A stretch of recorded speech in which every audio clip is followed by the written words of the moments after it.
Tomate extra 1,49. Massas cortadas espaguete com ovos Santa Maria 500 gramas 2,69. Café Três Corações 7,89. Leite em poninho 400 gramas 9,98. Omo lavagem perfeita, leve 1,6 kg, pague 1,400 12,98. Bahamas, tudo mais. Eu tenho uma lanchonete. Eu tenho uma pousada. E minha empresa promove eventos.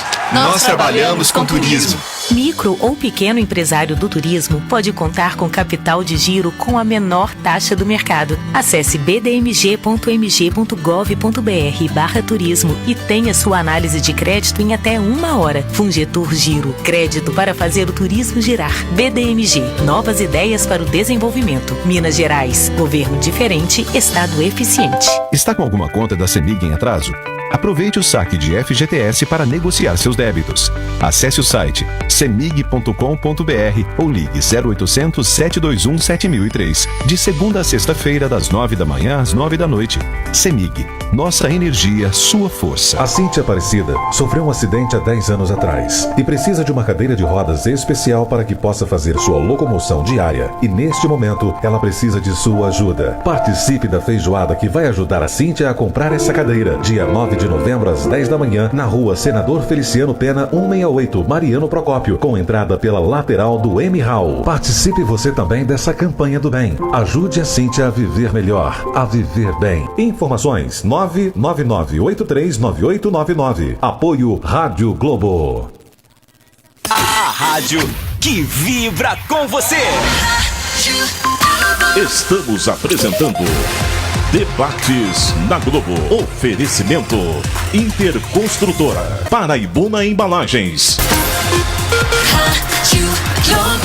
Meio-dia e 41, nós estamos de volta com Debates na Globo. No primeiro momento do Debates na Globo, estivemos aqui conversando com os advogados Francisco Melo e Anderson Porto sobre a questão da MP do contribuinte legal. Esmiuçamos, desdobramos este assunto para você ficar por dentro das possibilidades de arrecadação do Estado brasileiro. Neste momento, vamos trazer, junto com o jornalismo Globo, Alberto Bejani, também os desdobramentos do STF quanto aos casos de segunda instância e a prisão em segunda instância, inclusive com muitos da sociedade civil, inclusive apoiadores do governo Bolsonaro, pretendendo passeatas e manifestações em favor, né, da manutenção da prisão em segunda instância, o que parece que os nossos ministros estão encaminhando para lado oposto. É o que nós vamos debater nesta sequência de debates na Globo. Antes,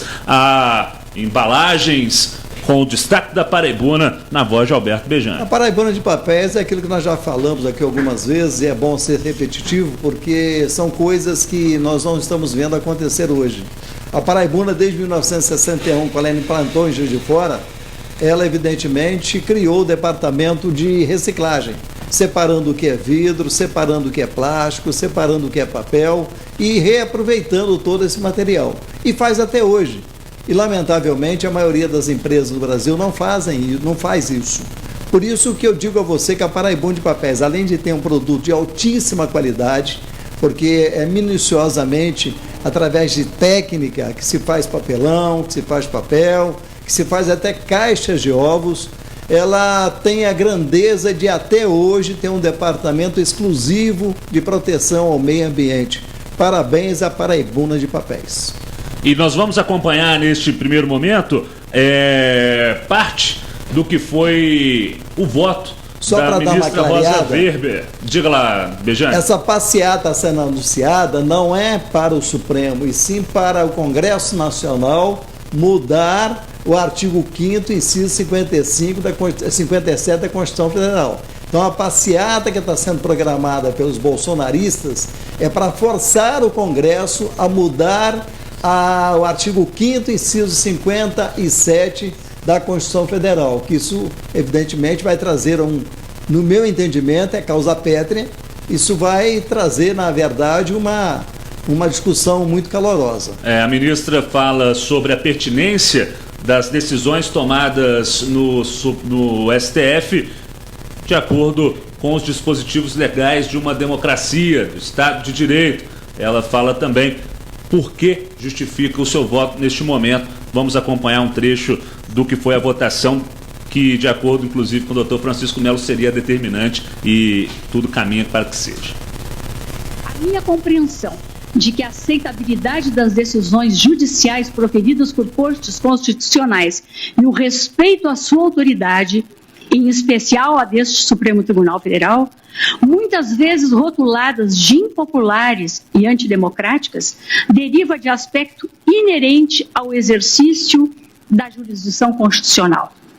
É que o conceito de democracia não se fisionomiza nas sociedades contemporâneas pela simples prevalência do princípio majoritário. Vai além, identificando-se pela conjugação de instituições majoritárias representativas do povo em instituições não eleitas de tutela dos direitos fundamentais, a desenvolverem funções distintas e complementares para o funcionamento do Estado do Direito. É ser disso que as sociedades democráticas contemporâneas são marcadas por divisões culturais e pela pluralidade de percepções sobre os elementos do bem comum, de modo a importarem a ausência de conceito e a imprevisibilidade cotidiana presentes na arena política, em que, resolvidas como regra as divergências por apertadas maiorias, em uma sensação de baixa legitimidade do sistema democrático representativo, com uma frequência bem maior do que a desejável. E nesse cenário, ao Poder Judiciário, como elemento estruturante da democracia constitucional, compete a função de interpretar a legislação constitucional e ordinária e assegurar a supremacia da própria Constituição, fundamento de validade de todo o sistema jurídico, a lei fundamental do país. Tal competência jurisdicional explica-se porque, embora a Constituição seja o fundamento de validade de todo o sistema e obrigatória aos seus destinatários, o seu significado, consideradas as situações concretas ou mesmo em contextos abstratos, comporta, volto a registrar, divergências, em especial pela indeterminação inerente à linguagem jurídica e ao próprio direito. Daí a necessidade de atuação de uma instituição não eleita e imparcial, reitero, para resolver os problemas de interpretação e aplicação da Constituição, o dizer o direito. Esse caráter indeterminado do direito evidencia-se diuturnamente com a resolução das disputas interpretativas sobre seu significado e alcance por este Supremo Tribunal Federal. Quando discordamos sobre o significado de um poema, de um romance, um filme ou uma obra de arte, em geral, podemos manter nossas diferentes compreensões sem que esse desacordo hermenêutico afete nossa vida em sentido prático.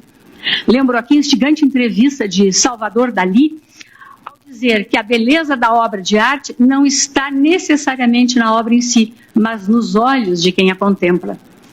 A definição do sentido de uma norma jurídica, por sua vez, tem consequências práticas, frequentemente decisivas para a vida de todos nós, pois não envolve apenas o emissor ou o intérprete, mas também o destinatário, o jurisdicionado, coletivamente.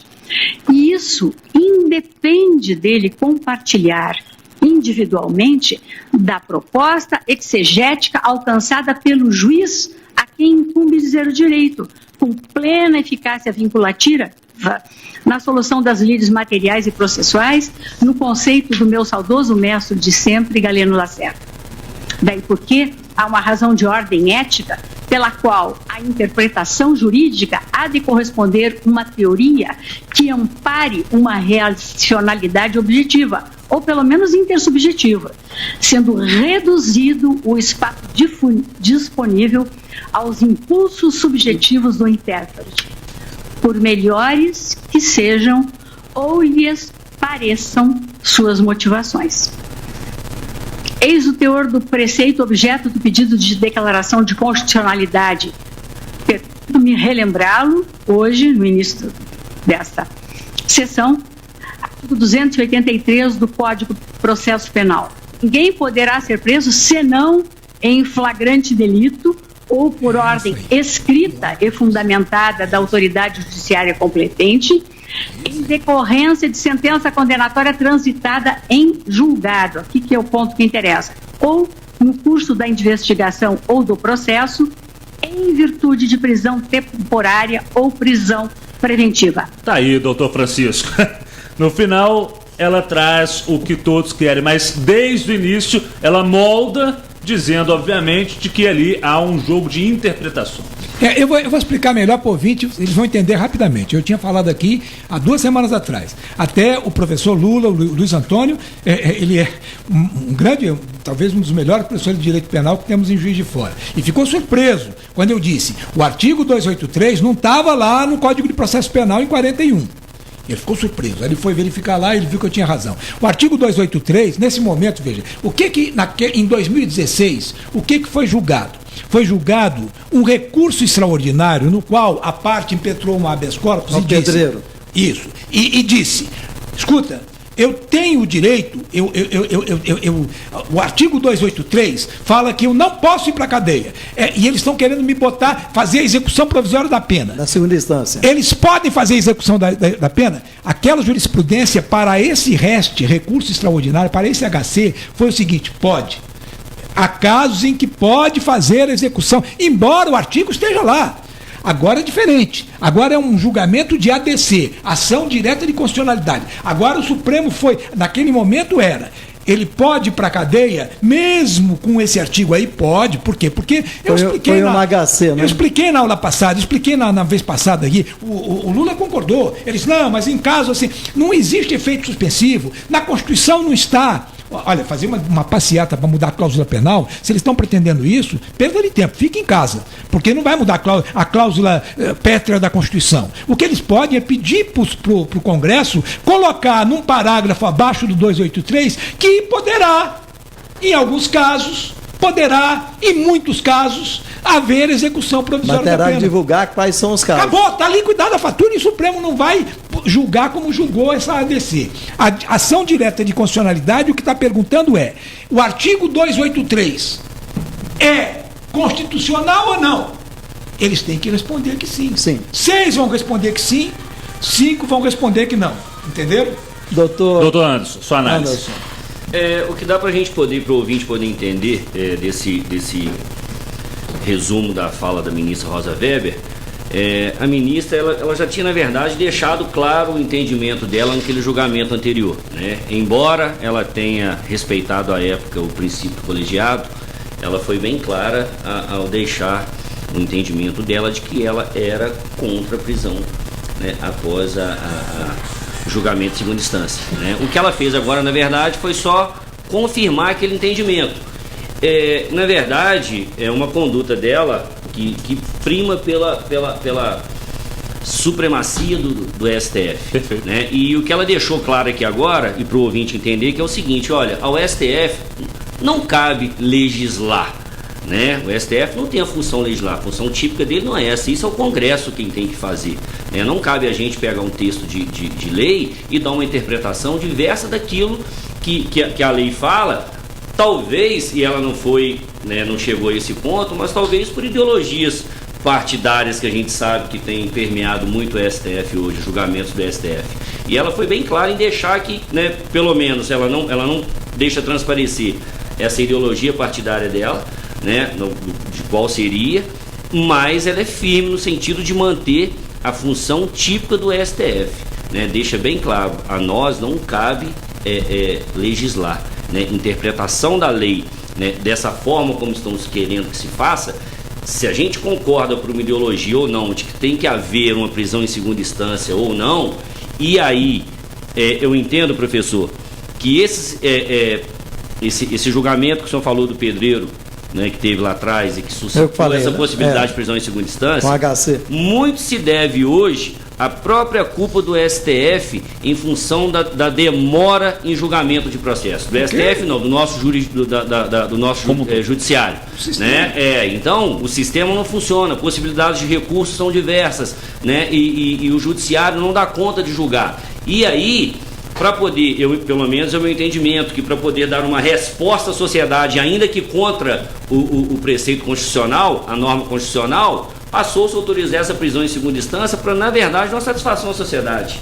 olha, tá aqui, ó, o indivíduo foi condenado, e para que a sociedade entenda por que tem essa discussão hoje, Gustavo, é que o seguinte, processo penal, os recursos, né, primeira e segunda instância, a gente só consegue discutir provas até a segunda instância, né? Vamos para o ouvinte poder entender. Em primeira instância, né, o nosso fórum aqui, Juiz de Fora, né, primeira, segunda, terceira e quarta vara criminal, segunda instância, o tribunal em Belo Horizonte, né? Até em Belo Horizonte, nós conseguimos discutir provas, nós conseguimos uma absolvição com base nas provas do processo.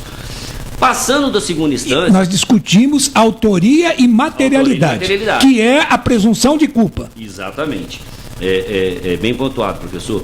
Quando a gente sobe para o STJ e vai para o STF, aí a gente só consegue discutir afronta a lei federal ou a norma constitucional, né? Mas existe a possibilidade de uma anulação do processo, ainda que seja só por discussão, né, de afronta a lei federal ou norma constitucional, existe. E aí o indivíduo, né, se tem um preceito constitucional que lhe garante somente ser considerado culpado após o trânsito julgado da ação, chega lá na frente um processo é anulado. E existe absolvições também por afronta à lei federal e à norma constitucional, e ele ficou esse tempo todo preso, né? E aí, tendo, né, rasgado, na verdade, um direito que se tem, né, na Constituição, e simplesmente que a gente entende que foi tomado tempos atrás, possibilitando essa prisão após a segunda instância, por própria culpa do judiciário. O judiciário não tem hoje capacidade para julgar com rapidez os recursos que chegam até ele. Uma morosidade muito grande. E aí acaba tirando do indivíduo um direito constitucional. Aí o rico não vai para a cadeia porque os advogados dele vão esgotar Perfeito. Até o último recurso, e o pobre vai porque não tem essa mesma possibilidade. E mais importante do que isso, gente, na época eu expliquei, ou seja, naquele outro debate eu expliquei, não está na lei, veja, na Constituição, a lei diz... Ela pega o artigo 557, que é a cláusula pétrea, e pega o outro lá da prisão, que também é cláusula pétrea. Mas eles não estão juntos, eles estão separados na Constituição. Uma coisa é uma coisa, outra coisa é outra coisa. Pegaram aquilo, juntaram juntos para favorecer esse entendimento de que só será considerado culpado após o trânsito em julgado. O que eu discordo completamente. Aliás, já dei essa aula. Os alunos do Viana, os meus alunos, sabem que eu dei essa aula dessa maneira até 2016. Quando fui convencido pelo aqueles argumentos lá do Teoriza Vasque, de que, veja, a presunção por tudo isso que o Anderson falou, no momento em que a autoria e materialidade está resolvida no segundo grau, você vai discutir só se a prova foi inidônea, se há divergência nos embargos de interpretação, se há problemas de firulas processuais, você não vai discutir mais autoria e materialidade. Cadê a autoria e materialidade discutida do seu Lula que ele não praticou aqui? Não tem mais. Ninguém consegue provar. De qualquer modo, veja bem, isso é apenas a minha opinião, mas a minha opinião é: o Supremo não poderia, neste julgamento de ADC, ação direta da Constituição, que ele está sendo inquirido para saber, é constitucional ou não a 283? É constitucional. Agora, não é isso que estava em jogo. O que estava em jogo é possível fazer a execução provisória da pena? É sim, porque não existe efeito suspensivo do segundo grau para frente. Bom, aí fica também uma indagação minha, que eu gostaria de fazer no final desse programa. A grande verdade é que não se adianta aprender muito quando não tem condições de se recuperar o elemento. Okay. Você tem uma quantidade de presídios e cadeias públicas no Brasil que são insuficientes pelo número de presos que já existe. É um número grandioso, onde você tem uma cela que cabe 6, tem 10, tem 20, tem 30, tem 40, onde você falta medicamento nos presídios, falta as pessoas para fazer com que aquele cidadão entenda que ele está ali porque ele cometeu um erro, ou seja, um psicólogo, uma pessoa gabaritada para fazer com que o cidadão volte à sociedade. Isso não existe. Então, para que se pesa muito de um lado, tem que prender. Sim, o cidadão errou, tem que ser preso, mas que dê ele a oportunidade de caminhar dentro daquilo que a Constituição fala, que é no artigo 5º e 57, do direito de defesa e contraditório, que é no 55 essa parte, é a parte de chegar à última instância. Então, eu acho que falta, eu sei que está no tempo, eu acho que falta olhar para os dois lados. Vamos olhar para o lado de prender, mas vamos olhar também de recuperar o cidadão com dignidade. Obrigado, Bejane, por suas considerações. O tempo é curto. Eu tenho que agradecer aqui a presença também do Dr. Anderson Porto, que esteve nos ajudando a entender melhor estes casos. Foi um prazer recebê-lo mais uma vez aqui, doutor. Boa tarde. Ô, Gustavo, eu que agradeço a oportunidade mais uma vez de estar aqui com vocês na Rádio Globo, nesse debate. Estamos sempre à disposição, né, para poder trazer esses temas aí que vocês estão sempre levantando para a sociedade de Juiz de Fora.